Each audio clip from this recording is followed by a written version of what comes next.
नमस्कार, मैं राहुल। आप देख रहे हैं हल्ला बोल टीवी। देखिए, बिहार में लगातार जहरीली शराब के कारण कई मौतें हो चुकी है और मोतिहारी में कल 6 लोगों की जान चली गई है और कई लोग घायल भी हो चुके हैं। जहरीली शराब को लेकर बिहार में लगातार विपक्ष के द्वारा कई तरह की बातें भी की जा रही है और सरकार के द्वारा बिहार में शराब बंद भी है। हमारे साथ मौजूद है एमएलसी राजद के विधानसभा के परिषद के सदस्य भी हैं और मीला ठाकुर जी। मैम, क्या कहेंगे? कहीं पे भी शराबबंदी नहीं है। सरकार फेल है, सब जगह सरकार नाकामयाब है शराबबंदी करने में। आप देखते हैं कि कोई भी व्यक्ति को, आप यहाँ बैठे हुए हैं, फोन कीजिएगा 10 मिनट के अंदर में। पहले तो शराब के लिए लोग दुकान जाते थे, लेकिन जब से ही शराबबंदी कानून लागू हुआ है, होम डिलीवरी हो रहा है। और होम डिलीवरी ही नहीं हो रहा है, बल्कि आप देखिएगा कि जो बेरोजगारी है बिहार में, लोगों को दिग्भ्रमित किया जा रहा है। लोग इस शराब के कारोबार में लगे हुए हैं और माफिया को बड़ा मुनाफा हो रहा है। जो 400 का मिलता था वो 1000 और 1500 में बेच करके वो माफिया जो है मोटे हो रहे हैं और वो पकड़ा नहीं रहे हैं। पकड़ा कौन रहे हैं? गरीब गुरबा लोग। जान कौन कमा रहा है? गरीब गुरबा लोग। आज भी कटनी का टाइम है, लोग गरीब गुरबा लोग कटनी करके आता है, थका हरा आता है, सोचता है पी लेते हैं और पीता है तो मर रहा है। तो सरकार को इस पर थोड़ी सी भी निगाह नहीं है, क्योंकि राम राज्य में दूध, कृष्ण राज्य में घी या नीतीश राज में शराब का होम डिलीवरी छुप छुप कर पी। ये झूठ बोलते हैं कि शराबबंदी है और इन जहरीली शराब पिला करके जनता को, अपने बाल बच्चों से महरूम कर रहे हैं। लोग अपना जान गंवा रहे हैं और सरकार कुंभकर्णी नींद में सोई हुई है। सरकार को एक पल भी इस मुद्दा पर सत्ता में बैठने का कोई हक नहीं है। सरकार को इस्तीफा दे देना चाहिए, क्योंकि ये कभी भी जो ट्रक आता है, उस ट्रक वाले को, बड़े माफिया को पकड़ने में नाकामयाब है। सुने अभी तक कि कोई बड़ा माफिया शराब का कारोबारी वाला जो है आदमी पकड़ाया है? गरीब गुरबा लोग करके मुंह सुंघा मशीन से सूंघ सूंघ करके जेल भेजने का काम किए हैं। इसलिए जो है शराबबंदी पूरी तरह फेल है। इसकी जितनी भी हम निंदा करेंगे वो कम होगी। सरकार को एक पल भी कुर्सी पर बैठने का हक नहीं। बिहार सरकार की प्रशासन है कहाँ पर? लगातार शराब भी पकड़ाते हैं, इतने खेप भी आते हैं बिहार में, लगातार कई ट्रक आ रहे हैं। होली में भी कितने ट्रक बिहार में आए थे शराब लेकर। प्रशासन जो है अपना उगाही करने में लगी हुई है। इतना जो अपराध बढ़ा है, तो सरकार का जो प्रशासन है, पुलिस महकमा है, वो तो लगे हुए हैं कि ट्रक आता है उसकी वसूली करने में। शराब पकड़ने के बाद छोड़ दिया जा रहा है, लोगों को रुपया उगाही करता है। यानी कि भ्रष्टाचार की गंगोत्री में यहाँ के जो पुलिस महकमा है या जो पदाधिकारी है, उसकी गंगोत्री में डुबकी लगा रहे हैं। यहाँ पे किसी को भी अपनी उगाही इतना है कि बिना घूस का कहीं कुछ नहीं हो रहा है। घूस दीजिए, चल जाइए, जहरीली शराब हो, कुछ हो, जनता मर जाए, कोई लेना देना नहीं है। इसलिए चारों तरफ जो है त्राहिमाम है, अफरा तफरी मची हुई है और बिना घूस का कहीं कुछ हो नहीं रहा है। घूस दे दे के लोग जो है लोगों तक, गरीब गुरबा तक जहरीली शराब को पहुंचा रहे हैं, जिसका परिणाम है कि आप देख रहे हैं कि मोतिहारी में 6 लोग मरे हैं और 15 से ज्यादा लोग जो है आंख के अंधे होंगे, जिनके बाल बच्चों को कोई देखने वाला नहीं है। सरकार उसकी सूद लेने वाली नहीं है। नालंदा में हुई महिलाओं के साथ घटना पर क्या कहेंगे मैम? बिहार में नीतीश सरकार है, सुशासन की सरकार है और गृह उनके जिला में हुआ है ये कांड। किस बात का सुशासन? सुशासन किस बात का? अपना पीठ अपने थपथपा रहे हैं। छोटी छोटी बच्ची आपने देखे खगड़िया में कैसे 4 साल की बच्ची के साथ रेप करके मार दिया। दरभंगा में कैसे देखे 6 साल की बच्ची के साथ रेप करके हत्या कर दिया। आपने देखा कि किस तरह से बच्ची को मार करके पैर में टांग दिया। आप देखिए कि सरेआम किस तरह से महिला के साथ ज्यादती हो रही है, चीरहरण हो रहा है, रोड पर दौड़ा करके लोग लिए जा रहा है। तो इस तरह की घटनाएं वही नालंदा ने है, जहाँ पे महिलाओं को पैर में कील ठोक दिया, नौनवा कील ठोक दिया गया था। वहां पर जो है वही गया जिला है, वही नालंदा है, जहाँ पर अपने एक पिता के सामने, एक पति के सामने पैर में बांध दिया था, उसके सामने में जो है उसके बहू और बेटी के साथ रेप किया था।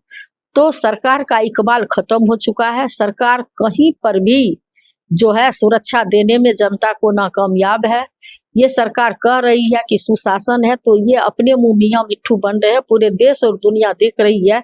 आप देखिए ना कि जो पढ़ाई लिखाई करने के लिए पटना में लड़की आती थी नीट मामला में, CBI या ED या इनकम टैक्स, इनका अभी कहाँ है? सब जगह तो फेल है ही, बचाव में लगे हुए हैं। हम लोगों ने कितने बार सरकार से मांग की है, सदन से लेके सड़क तक। हमारे आदरणीय नेता बाबू तेजस्वी प्रसाद यादव ने इस बात को उठाने का काम किए, और जो लोग सत्ता में बैठे हुए हैं वो क्या कर रहे हैं? वो बचाव में लगे हुए हैं। नहीं तो सरकार से बढ़ के अपराधी होगा, सरकार से बढ़ करके गुंडा होगा और गुंडागर्दी कर लेगा। तो यह मन बढ़ू और मन चलू की सरकार है। सम्राट चौधरी जी कहते हैं कि अब जो भी गुंडा रहेंगे उनका पिंडदान गया में कर दिया जाएगा। पिंडदान तब करिएगा ना जब घटना हो जाएगी। जब घटने हो जाएगी तब पिंडदान करके क्या करिएगा? जिसका रेप हो गया उसकी इज्जत आ जाएगी, जिसको जान गंवाना पड़ गया उसको वापस ला दीजिएगा, अपराधी को पकड़ करके जेल भेजा। ऐसा नौबत क्यों आती है कि अपराध हो? ये क्यों नहीं होगा कि अपराध मुक्त बिहार हो? आप कहते हैं ना शराब मुक्त बिहार है, लेकिन होम डिलीवरी हो रहा है, तो इसी कही अपराध मुक्त बिहार हो। उस दिशा में आप क्यों नहीं काम कर रहे हैं? अपराध होगा ही क्यों जो आप जो है पिंडदान करेंगे? पिंडदान करने का नौबत क्यों आएगा? इस बात पे ना काम करना चाहिए। अच्छा, मैं एक बात और ये है कि नीतीश कुमार ने महिलाओं से वादा किया था कि मैं 2-2 लाख रुपए दूंगा, तब तो नीतीश सरकार जा रही है दिल्ली, तो क्या कहेंगे, कैसे महिलाओं को मिलेगा 2-2 लाख रुपया? उनका कौन सा बात सच निकला है? जो NDA के लोग हैं, क्या 2-2 करोड़ जो कहे युवा को नौकरी देंगे प्रत्येक साल दे दिया गया? नहीं न दिया गया। नीतीश जी जो कहे हमारे आदरणीय नेता का नकल किए, हमारे आदरणीय नेता बोले 200 यूनिट बिजली फ्री देंगे, ती बोले कि हम 125 यूनिट देंगे फ्री। लेकिन जब नीतीश जी का विधानसभा का स्पीच सुनिएगा, उसमें वो बोलते हैं कि बिजली इतनी महंगी है कि हम नहीं दे सकते हैं। और सबसे ज्यादा आपको जान के आश्चर्य होगा, ये भारत सरकार भूटान को अदर जगह लोगों को जो है बिजली दे रहे हैं, गैस दे रहे हैं, लेकिन बिहार को जो है क्यों सतेला व्यवहार करते हैं? सबसे ज्यादा ऊंचे दाम पे 8 रुपये 10 पैसे जो है प्रति यूनिट बिजली देने की बात किए। दिन का अलग रेट, रात का अलग रेट। तो इसका ये रेट जो लगाते हैं, दिन में बिजली खपत होगी उसका अलग लगेगा पर यूनिट दाम, और रात में जो खपत होगी उसका पर यूनिट अलग लगेगा। तो ये जो तय करते हैं, तो इनका कौन सा बात सच निकला? कौन सी बात पर ही खरा उतरे हैं जो आप अभी पूछ रहे हैं कि मैडम नीतीश जी तो अब जा रहे हैं 2-2 लाख रुपया महिला को? नहीं, इनका कब कौन बात सच हुआ है? ये तो 10-10 हजार दे करके बिहार सरकार का पूरा खजाना खाली कर दिए कि वेतन देने के लिए नहीं है। वेतन आप बिहार का विकास कैसे सोचते हैं? अभी एक बिहारी पर 3,000 रुपया, जो माँ के पेट में पलने वाला उसके ऊपर भी 3,000 कर्ज लेके बच्चा जन्म ले रहा है बिहार में। और देश में जो है 5 लाख रुपया प्रत्येक नागरिक पर नरेंद्र मोदी जी जो है डाल दिए हैं। तो एक और वादा किया था कि हम 2 लाख कहाँ से? जीविका दीदी को लाखपति बनाएंगे।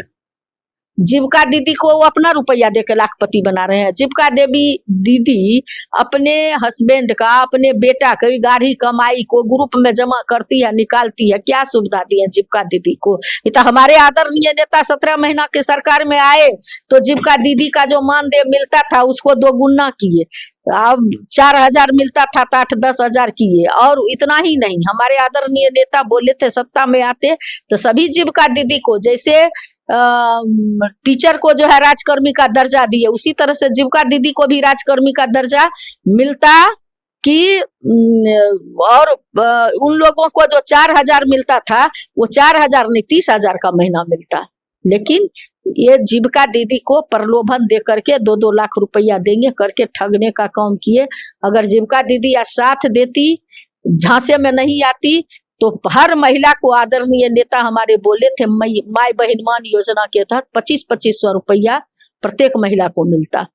तो ये लोग जो है ठग करके, झांसा दे करके, महिला को तो कोई भी ठग सकता है। महिला तो एक छोटे बच्चे की तरह उसका स्वभाव होता है, दयालु होती है।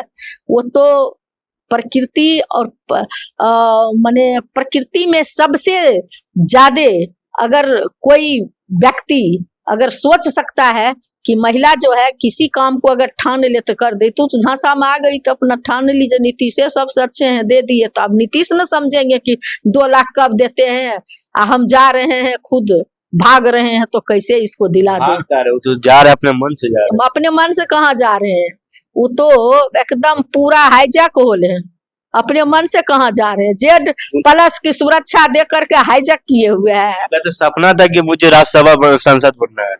किसी का सपना होता है हमको DM बनना है, और DM बन करके प्यून बने तो क्या कहिएगा, सपना था हम प्यून बनेंगे, नहीं था। प्यून है, एक मुख्यमंत्री के आगे राज्यसभा सदस्य बनना प्यून के बराबर। तो आपने सुना, हमारे साथ मौजूद थे राजद के MLC डॉक्टर उर्मिला ठाकुर जी, और उन्होंने तमाम मुद्दे पर बात की हमने, और शराबबंदी को लेकर उन्होंने सरकार पर निशाना साधा है। तमाम जानकारी के लिए हमारे साथ बने रहे, देखते रहे हल्ला बोल TV। धन्यवाद।